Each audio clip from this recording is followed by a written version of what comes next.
Good evening, everyone. We're not officially started yet. We're going to allow another half a minute or so to see if we get, there's two members that we're waiting on. So we're going to see if they can join within the next minute or so. If they're not here by, let's say 7:02, my clock just changed to 7:01. If they're not here by 7, oh, there's Malcolm. Good, so Malcolm's here. So it's just Mark.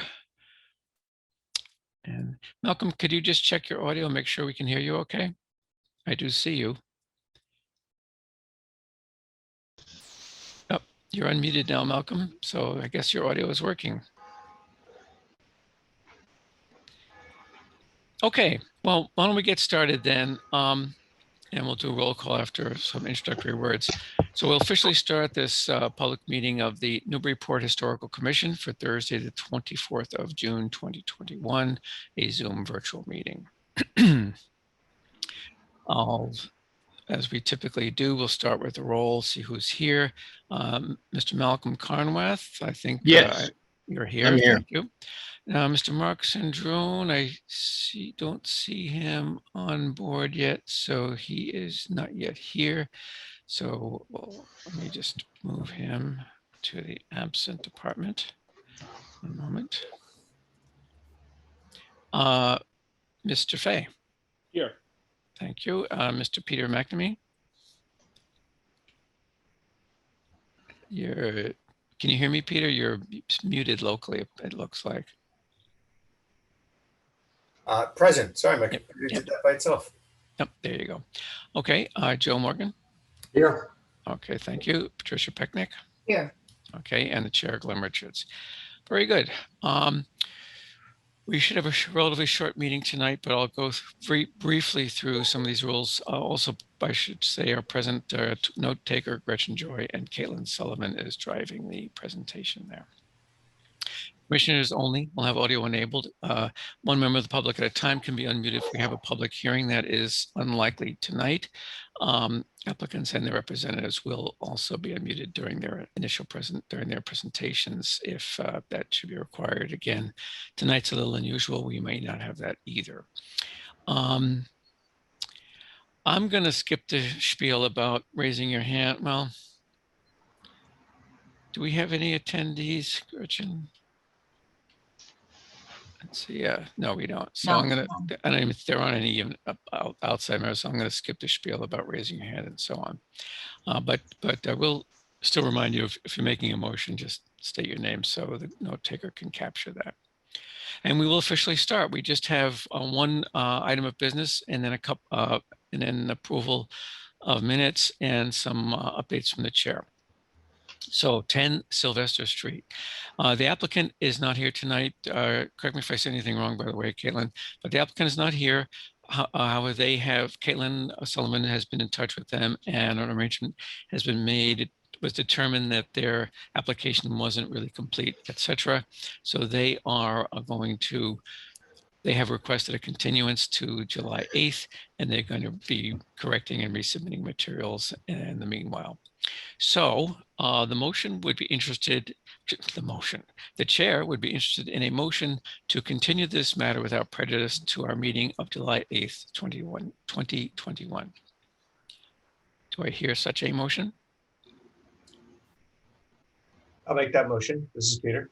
Okay, thank you, Peter. Is there a second? Seconded. This is Joe. Seconded. Thank you, Joe. We'll do a quick roll call. Starting with Malcolm. Yes. Okay. Hang on a second here. Christopher Fay. Yes. Thank you. Peter McNamee. Yes. Okay, Joe Morgan. Yes. Patricia Pecknick. Yes. Okay, and the chair is also in agreement. Votes yes. So that motion is carries, and we will revisit that with the applicant on the 8th of July. I trust you all had a chance to review the minutes from June 10th. That was our last meeting. I will gladly entertain a motion to approve those minutes unless anyone has a correction they'd like to make or offer. This is Peter. I do have one question. Yep. And I am having some significant trouble with my computer, so I can't call it up right now. But I was wondering if it was necessary. Here we go. I got it. Oh, nope, somebody else has it. Wait a second. So about halfway along,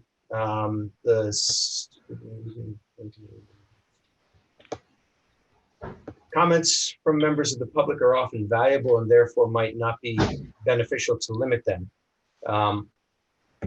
I want to discuss real briefly whether or not we should add the words "in number" after the word "them." I think it is important to keep the two-minute time limit, and I think the way that this could be taken from some people is that the public has unlimited time to say what they want to say.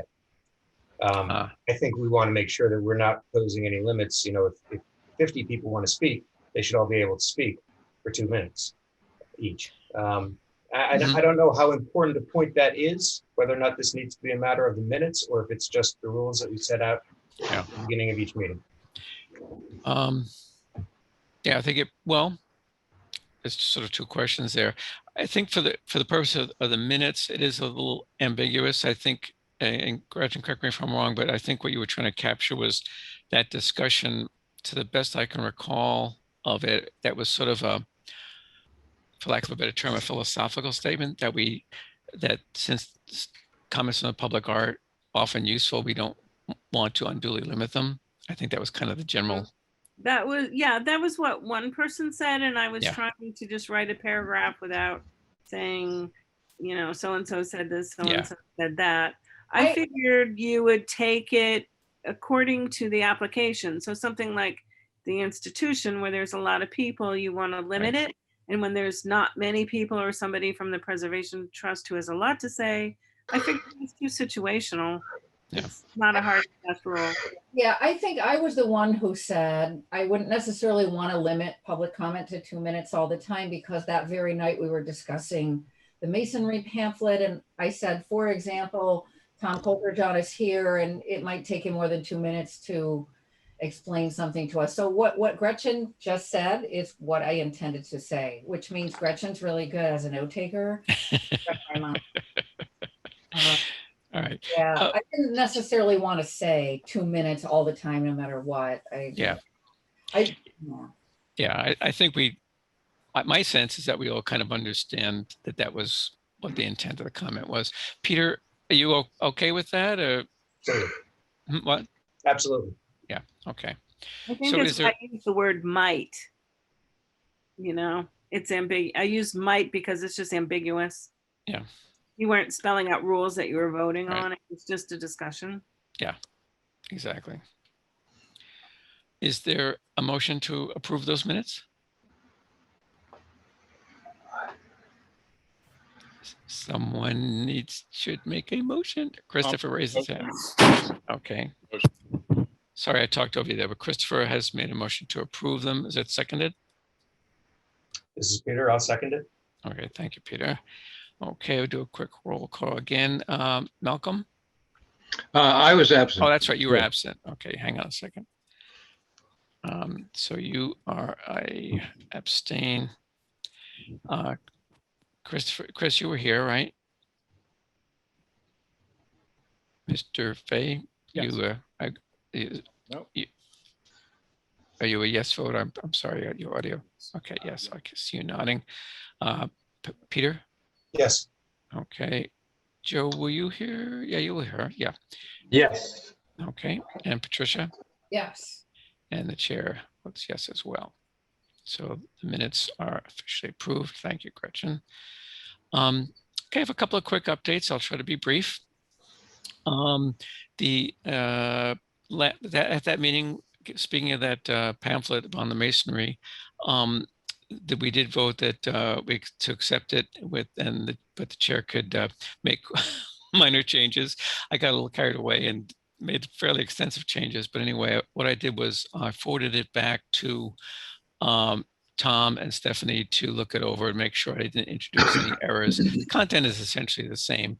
It's just kind of reorganized and given them a little bit of polish. So once they give that the okay, I'll you all will feast your eyes on it. Update number 2 is, do you remember the house at 29 Harding Ave? This was the little house that we did a site visit on up in the Belleville section. To make a long story short, the artwork looks like it's on its way to finding a new home with the Museum of Old Newbury. I'm very happy to report that. I just happened to call the developer Nat Norton, I believe his name is, and he's very close to, he hadn't demolished anything yet, but he was like about to. So I said, hey, if you want anything, go get it now because it's coming down soon. So I met a person from the Cushing House Museum, that's the Museum of Old Newbury, and also one of the preservationists from the library. We met up there. They were very impressed with the artwork. It's, I think of it as folk art, and they did as well.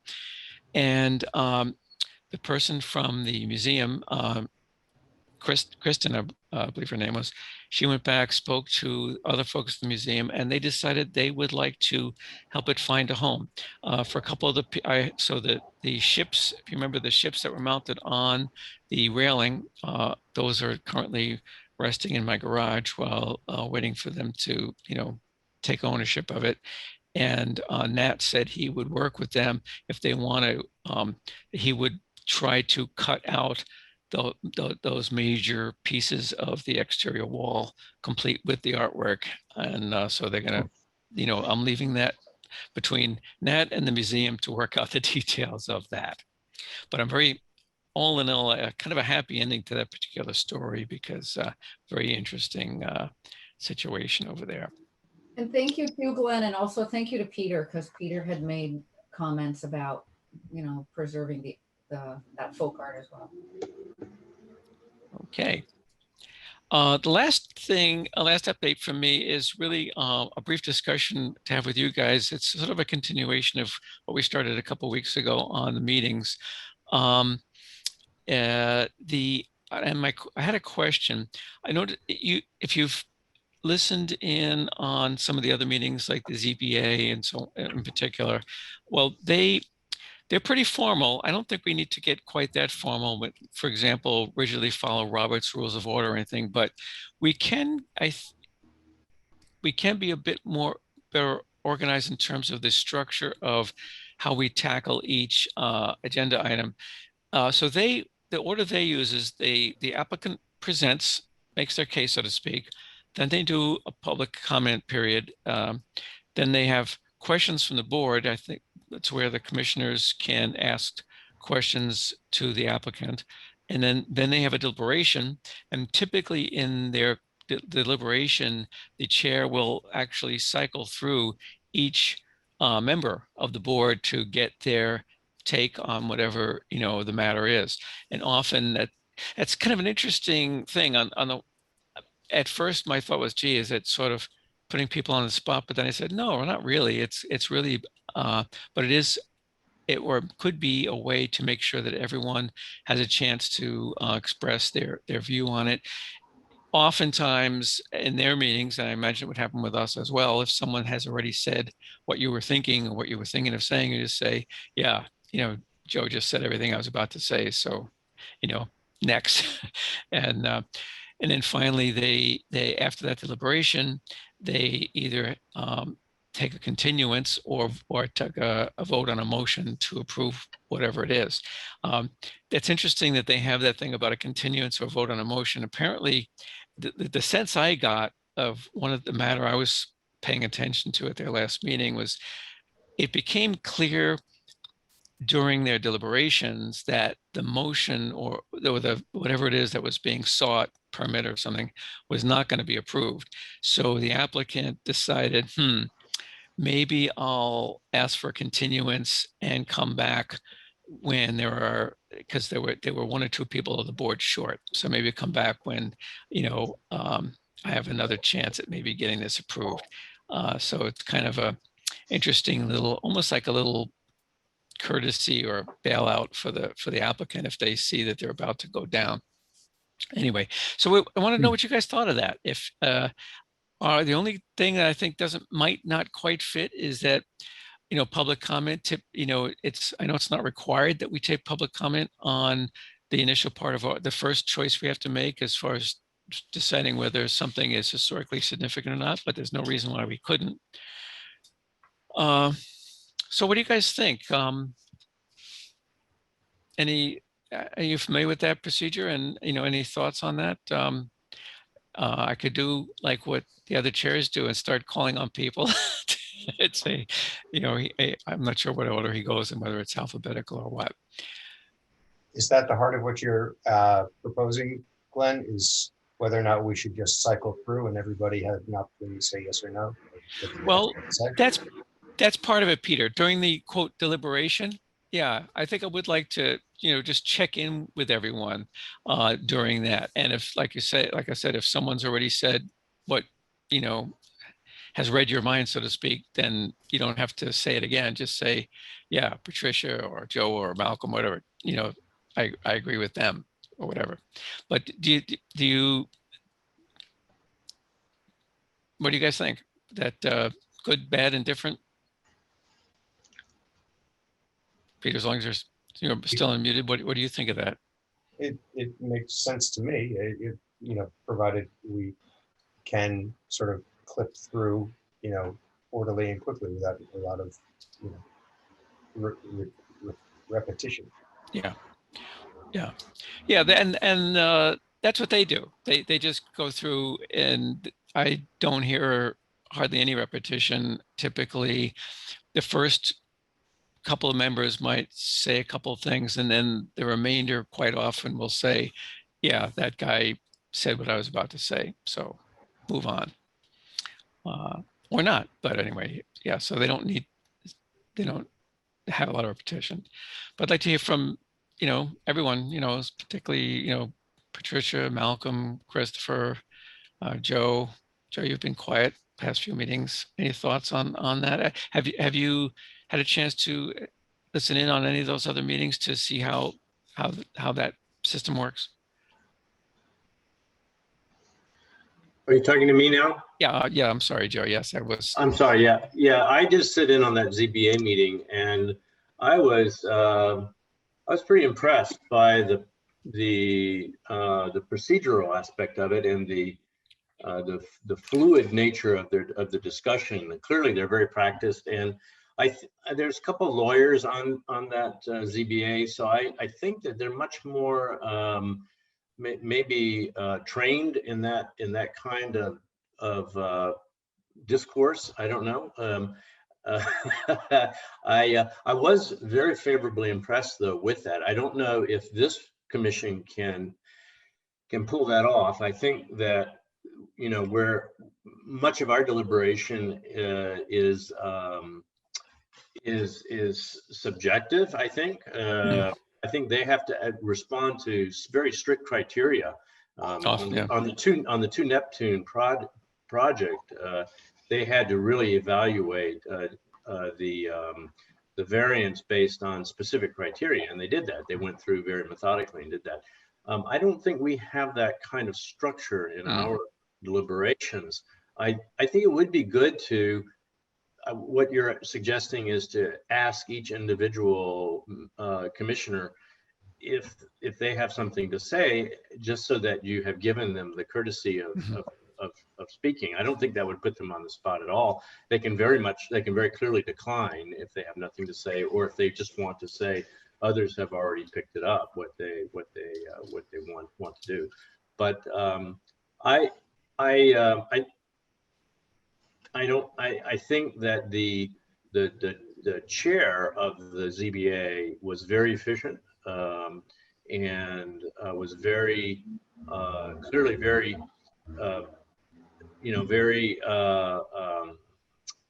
very methodical and taking care of business. I was impressed by that. I'm not suggesting Glenn, that you be that way. I think, again, I think we do it differently here. So I think, Yeah. but Yeah, and I understand exactly what you're talking about, Joe, because they do have some very specific legal requirements, and the ordinance that they work under is a bit different than ours, and ours is a bit more. You're right; it is a bit more subjective in ways. Chris, any thoughts on this? Yeah, I have no problem going around the room. I would like to see.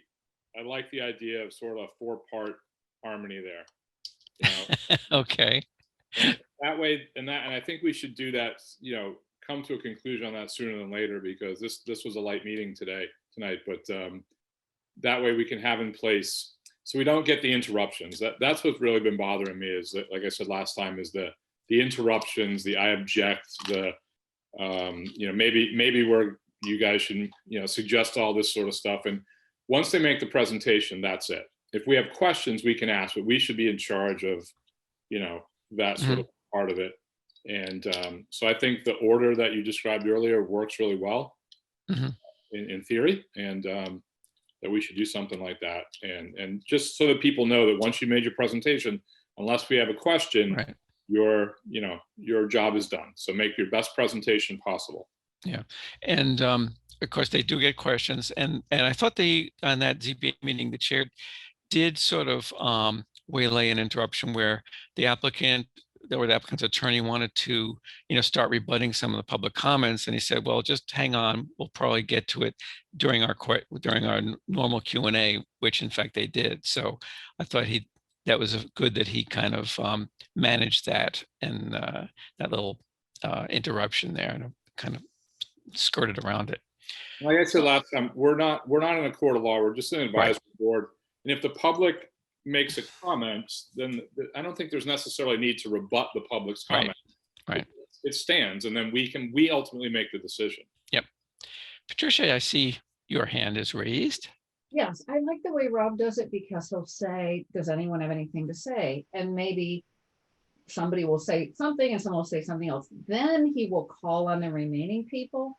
I'm not sure I would have been comfortable, for example, on 3 Hancock, if you had gone around the room and just said, let's hear from Patricia on 3 Hancock. And they would have said, I got nothing. And then maybe someone else would have said, it's okay. Then you would have called on Joe. And then I would have realized, oh my God, the issue of structural integrity. So it would work for me if you continue to do it by soliciting any information from any of us. That way, if Joe started talking about structural integrity, I can think about it. You know what I mean? It doesn't seem like I have nothing, I have nothing, I have nothing, I have nothing. Oh, this one person has something. Let Joe talk first, and let someone else talk, and then you can call on the remaining people, right? I'm not sure it needs to be formulaic, like first Christopher Fay, now this person. Right. So I think the way Rob does it works, and it allows people to hang back and listen is that to others, or lead with a question or something. Yeah, I'm trying to remember, I don't remember exactly. Is that what he did? Like, if there were people who had who basically, kind of raised their hands, so to speak, either literally or figuratively, they would go ahead and speak. And then if there were still other members that hadn't said anything, he would ask them. Calls on them, yeah. Okay, So confirm that, but that is my memory, is that he asks for volunteers and then moves on to the next person, the next person, the next person. Sure. Yeah, makes sense. Malcolm? Yeah, I think that's a good point. One of the things that I like the way Patricia just discussed it, and that is, we may have some people talk rather than just go through the list, Right? Because you might not have thought of something that someone else brings up, and you agree with that kind of logic on a particular situation. So but I do like the idea of having a format that we could fall into, that makes things go like a well-oiled machine. Okay. All right. Well, what I would propose then is let's see, did we hear from everyone? Let's see, we heard from Christopher, Peter, Joe, Patricia. Yeah, I think we did. All right, why don't so then why don't we try it the next meeting? I'll attempt to run it that way, and we'll see how that goes. Great. All right. And as long as, the last thing I'll share with you guys before we take the motion to adjourn is, I thought a lot about all your comments from 2 weeks ago and so on, and I came to a certain realization that I think is going to be very helpful towards the way I manage the future meetings. And what it is I realized that I have had in both my prior professional career and in other things, a lot of I did a lot of work where I was doing interviews and creating educational program, like audio programs, where that very often they would take an interview format, and it was a lot like, a podcast type thing or something like that. And I think what was happening is unconsciously I was falling into that kind of a mode, rather than keeping it focused on the fact that that's not what this meeting is about. This is, it's not a podcast. It's a business meeting of a public commission, and it's a public meeting. And so anyway, I had that. For me, this was a revelation, not a revelation, just an awakening that, oh, okay, I think I see what, it kind of explained what you guys were all sensing, and explained, why it was so easy for me to kind of fall into that casual chat with whether it's an applicant or whomever, which you're quite rightly point out, is not what the meeting is about or appropriate. So thanks again for all your comments about that. And so we'll see how that goes. With that, if someone would care to make a motion to adjourn, the chair is perfectly happy to hear it. This is Joe. I move to adjourn the June 24th, 2021 Newburyport Historical Commission meeting. Thank you, Joe. Very formally stated. Is there a second? Second, Chris, second. Okay, thank you, Chris. Okay. So Malcolm, vote on that. Yes. Okay, hang on a second. 1 second. Okay, Christopher Fay. Yes. Okay, Peter. Yes. Okay, Joe. Yes. And Patricia. Yes. And the chair is yes. So the chair thanks you for your hard work in this meeting, and you get out early, can enjoy what's left of the lovely evening, and we'll see you in a couple of weeks on July 8th. Thanks, everybody. Thank you, everyone. Thanks. Good night. Good night.